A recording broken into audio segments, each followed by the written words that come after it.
అండి నేను మీకు ఈరోజు స్మూత్గా పరోటాస్ ఎలా చేయాలో నేర్పిద్దామని వచ్చాను.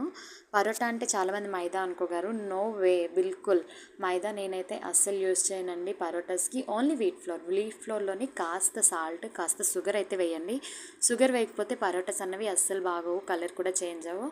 ఈ రెండు వేసుకున్న ఆయిల్ గట్ట బటర్ ఏం అవసరం లేదండి. జస్ట్ షుగర్, సాల్ట్ వేసుకొని వాటర్ కలిపి నేను చూపించే విధంగా అయితే పిండిని అయితే కలుపుకోండి. పిండి ఏం లేదన్నా ఒక హాఫ్ అన్ అవర్ పాటు కలుపుకోవాలి. అప్పుడే పరోటాస్ అన్నవి మనకు చాలా స్మూత్గా వస్తాయి. నేను చూపించే విధంగా ఇలా కలుపుకున్న పిండిని అయితే ఒక హాఫ్ అన్ అవర్ వరకు పక్కన క్యాప్ పెట్టి అయితే ఉంచుకోండి. క్యాప్ పెట్టి ఉంచుకున్నాక ఏం చేస్తారంటే మళ్ళీ తీసి మరో 15 మినిట్స్ వరకు అయితే దానికి కలిపి ఈక్వల్ బాల్స్ సైజులోనైతే కలుపుకోండి. నాకైతే 11 బాల్స్ వచ్చాయి. ఇలా 11 బాల్స్ అయితే నేను కలిపి పెట్టుకున్నాక ఏం చేశానంటే పిండి పెట్టుకుని నేను చూపించే విధంగా రౌండ్గా సర్కిల్ షేప్లోనైతే దాన్ని ఫామ్ చేయండి. సర్కిల్ షేప్లో ఫామ్ చేశాక ఏం చేస్తారంటే అవన్నీ లైన్గా పేర్చుకున్నాక దానిపైన అయితే కొద్దిగా ఆయిల్ వేస్తూ దాన్ని అయితే బాగా నేను చూపించే విధంగా ఆయిల్ని అయితే దానిపైన రబ్ చేసి ఫోల్డ్ అయితే చేసుకోండి. ఇదైతే 4 ఫోల్డ్, చాలామంది 3 ఫోల్డ్ కూడా చేస్తుంటారు. ఇదిగో ఈ విధంగా అనమాట. మా ఇంట్లో అయితే అందరు 4 ఫోల్డ్కే లైక్ చేస్తారు.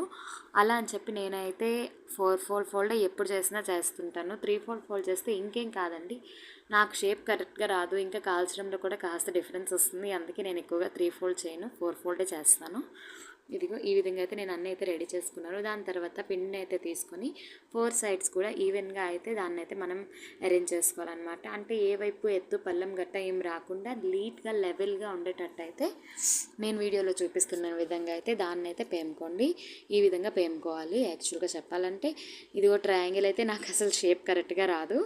మీకు ఏది మీకు ఫ్రీగా అనిపిస్తుంటే ఆ ఫోల్డే మీరు చేసుకోండి. నాకైతే 4 యాక్చువల్గా ఇష్టం, మీకు చూపిద్దామని అయితే 3 అయితే చేశాను. దాని తర్వాత ఇలాగా కాలుతున్న పెనం మీద కాస్త ఆయిల్ అయితే అప్లై చేసుకోండి. ఆయిల్ అప్లై చేసుకున్నాక చపాతీని అయితే అటు ఇటు టర్న్ చేసుకుంటూ నీట్గా దాని కలర్ చేంజ్ అయ్యి బార్డర్స్లో అయితే కాస్త ప్రెస్ చేస్తూ అయితే కాల్చండి. ఈ విధంగా అయితే చపాతీ అయితే నేనైతే కాల్చాను.